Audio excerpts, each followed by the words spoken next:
La situation dans la ville de Kharkiv est présentement très précaire.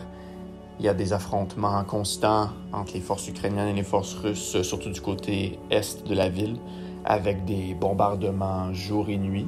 Parmi les gens qui demeurent encore dans la ville et qui, pour la plupart, se réfugient dans les stations de métro, on retrouve beaucoup de personnes âgées qui ne sont tout simplement pas capables physiquement de quitter la ville.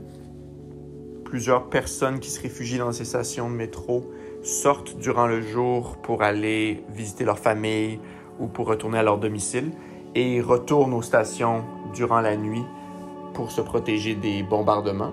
Mais il y a aussi plusieurs personnes qu'on a rencontrées qui ne quittent tout simplement pas les stations et qui demeurent en permanence depuis plusieurs semaines déjà. La nuit, plusieurs stations sont particulièrement bondées avec des tentes et des lits de fortune installés un peu partout, ce qui fait en sorte que la situation sanitaire dans ces stations n'est pas toujours idéale.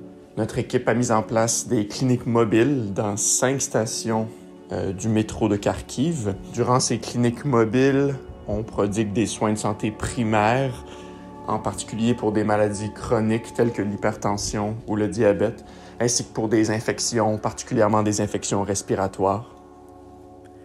Si les gens en expriment le besoin, on offre aussi du support psychologique et on essaye autant que possible d'offrir du support aux stations de manière générale avec des articles de base tels que des micro-ondes pour réchauffer la nourriture, des produits nettoyants pour nettoyer la station, ainsi que des filtres à eau pour leur permettre d'avoir accès à de l'eau potable durant la nuit.